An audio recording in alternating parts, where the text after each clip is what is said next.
Okay.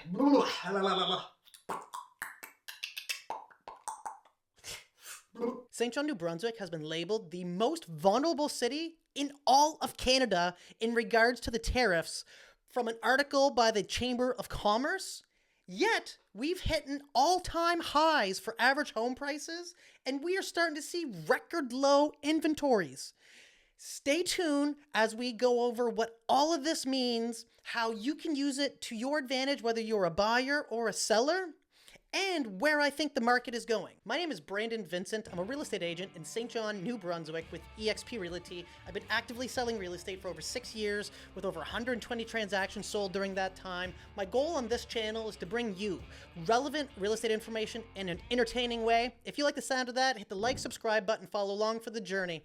And another thing that I want to offer you real quick before we get started is I have a free home evaluation tool that I'm going to leave a link to below. It's an AI software that you can type in your home address and you can get an instant home evaluation, okay? This is an excellent tool that only I have to offer for you, my viewers, and I want you to use this for your house or even for any other properties that you are kind of curious about. Check it out, try it out, let me know what you think. And without further ado, let's get into this update. So since the start of the year, we've been getting hit with a lot of uncertainty in the news regarding the trade war and the tariffs that are coming from south of our border. And rightfully so for people to be frustrated, concerned, and confused because it's adding a lot of uncertainty in how the future is looking. So the first thing I want to do is go over this article here, which is from the CTV News, and this is going over how St. John is the country's most tariff-exposed city according to the article from the Canadian Chamber of Commerce. And this article goes on saying that the Canadian Chamber of Commerce says St. John is the country's most tariff-exposed city. Ranking out of 41 cities, St. John's vulnerability is due to the Irving refinery exporting 80% of crude oil to the United States, along with New Brunswick's top exports of forestry products and seafood going to the state of Maine. So that would be like Cook's aquaculture. And also with New Brunswick being right on the border, we do a lot of trade with the United States. Calgary and Windsor, Ontario came in at number 2 and 3 respectively in the ranking, but they were far below St. John. So the National Chamber of Commerce placed St. John on its tariff exposure index at 131% compared to Calgary's 81.6%. and Windsor at 61.7%. The only maritime city in the rankings top 20 was Fredericton. The only other maritime city was Fredericton in the 18th spot. So, as a St. Johner, that's huge news because we've had a pretty resilient market, especially over the last few years when we've had higher interest rates. We've seen a lot of market corrections coming in other provinces and in other cities and in other marketplaces. But here in St. John, we've had a pretty resilient real estate market where we've seen increasing average home prices, just showing the strength in our market here. But now this has caused a lot of uncertainty, okay? And I have friends that have been heavily affected. I know people that are concerned and stressed, and it's because a lot of our lifestyle here in New Brunswick is industrial, and a lot of that industry does trade with the States. So this is just causing a lot of uncertainty. But one thing that I've realized is people and markets are strong, and we find ways to overcome and adapt. And one thing that is worth keeping in mind is that compared to all of Canada, we have some of the fairest real estate prices of any city or any province in all of Canada. So as homeowners, something to keep in mind is that even if things start to get a little bit rocky, well, investors and buyers are going to look at that opportunity to come in and scoop up if there is any, spike in inventory or anything along those lines. But just wait, because we're going to go over how there isn't any inventory, and the problem remaining in all of Canada has been an inventory issue for the last 5 years, right? We've not had enough homes being built, and all of that contributes to low inventory. And with lower inventory, higher demand, you see strong prices maintaining. So something I want to do is I want to pop over to the February 2025 stats so that we can go over this together, okay? So in February 2025, we seen active sales activity of 129 properties transacted. And it's actually funny because it's the exact same amount from February 2024, which is almost very hard to believe. But it's actually that's a spike of 24% from 2023. Now, when we look at the dollar value, so this is something to keep in mind. So last February, we seen 129 sales activity as well. Now, what we're seeing here is the dollar value increased by 33% since last February, okay? So that's something to keep in mind. New listings, we have extremely low inventory right now, like extremely, extremely low. If you look at the months of inventory, 2.9, like that is low. This is still a strong seller's market right now. Something that is absolutely incredible, though, is this stat right here, and that's the average house price hitting over $400,000. It's at $400,088. But the fact that St. John is seeing a record high average house price, and this is the first time we've ever had an average home price for any month in the 400,000s. This is a big moment here. This is a big moment for St. John. If at any point throughout this video you have any questions about the real estate market, about your home value, or about a property that you're interested in purchasing, do me a favor. Text me. I'm going to leave my number below. Text or call me. Feel free to reach out. I'd love to help out. I'd love to talk to you, and I'd love to hear from you. And I think that we're going to continue to see these prices increasing. And it's funny because I was just at a coffee shop and I was talking with some people. I said, it's exciting. And they said, not for buyers. And I'm like, well, right. See, the thing is there's always going to be something that makes one group happy and another group not happy. So if the house prices were going down, well, all my clients who have purchased would be very unhappy because they're losing equity in their investment. Now, what I like to see is them being taken care of. And it's nice to see the average home price increasing, right? A lot of my buyers over the years are extremely happy with the purchases they made. And what it does, though, is for the people looking to get into the market, it's frustrating. I get it. It is super frustrating because we're seeing the house prices going up and up and up.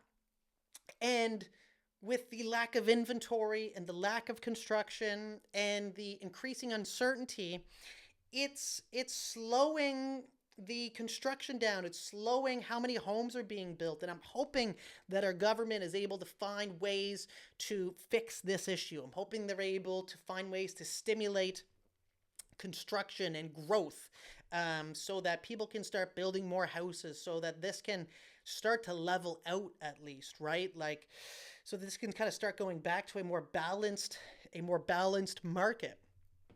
The median days on market, it's 29 days, and that's not all that long, right? Like, we're seeing properties firming up. They'll be on the market for about a week. They have showings, and then they'll ask for offers within 5 to 7 business days most of the times.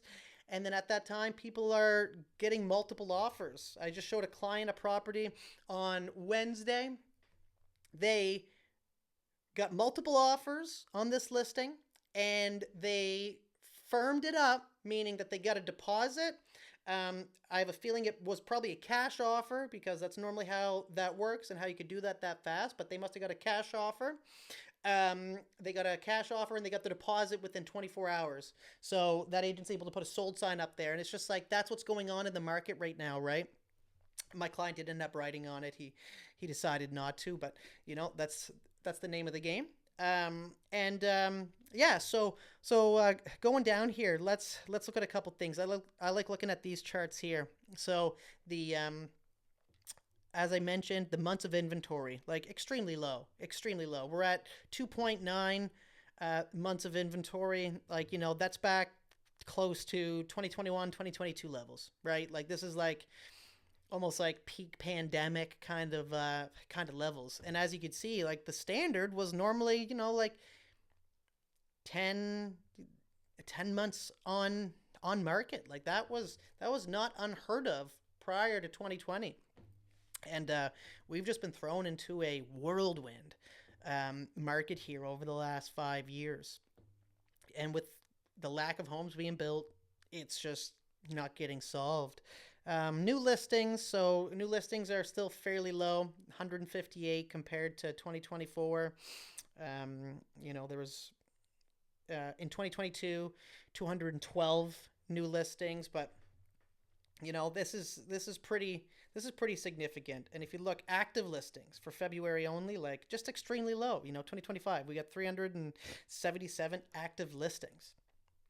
So things are, and then what the months of inventory means is like if no new inventory came on, it would only take almost 3 months to have that inventory soaked up by buyers. And it's just quite fascinating. It's quite fascinating to see. So something I've been trying to educate my clients on is like, look, right now is a great time to sell if you are looking to sell, and even if you are looking to buy.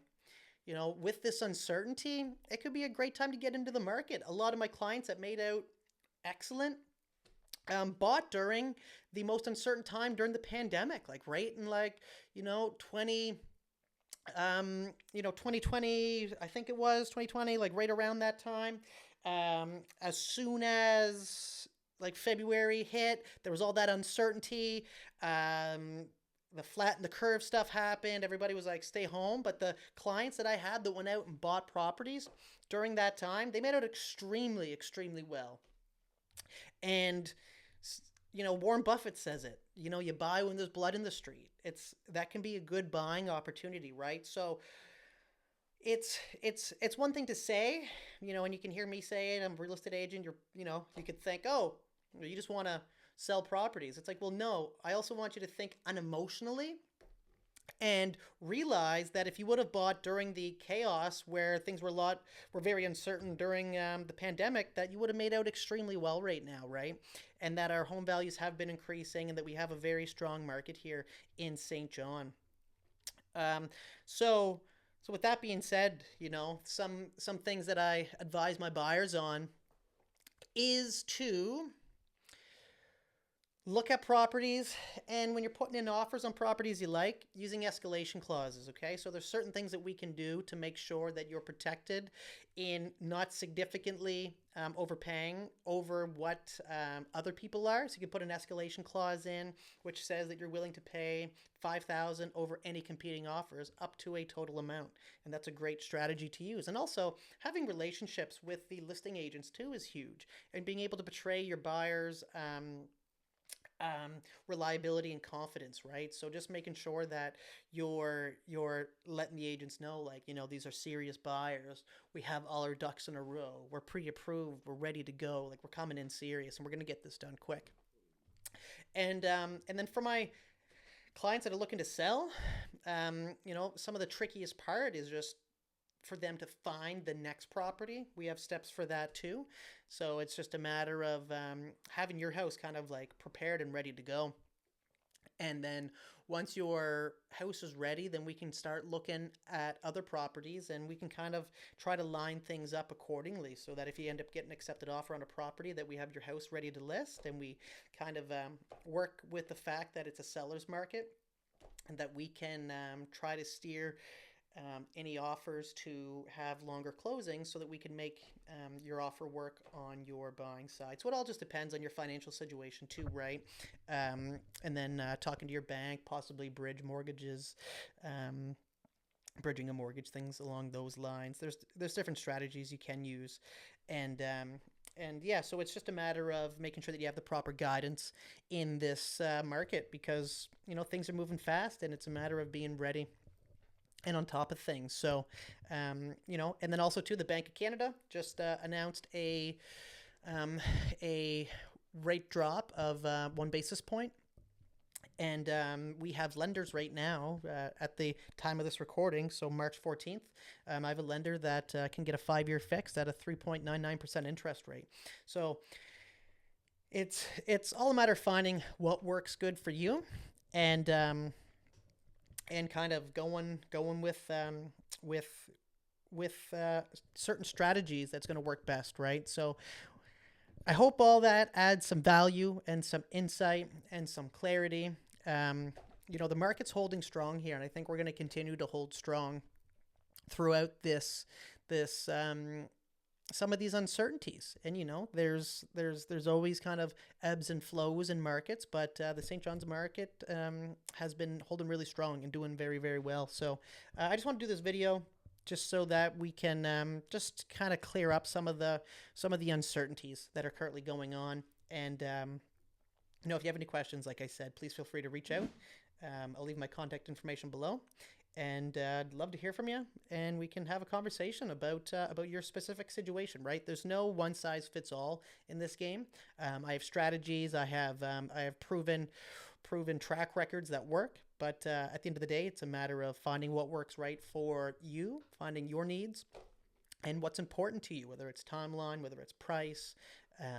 You know, everybody's got a different situation. So anyway, guys, I hope this video has been able to provide some value and some insight into the February market, and I'll make sure to keep posting videos and stay on top of it so that we can kind of navigate this stuff together.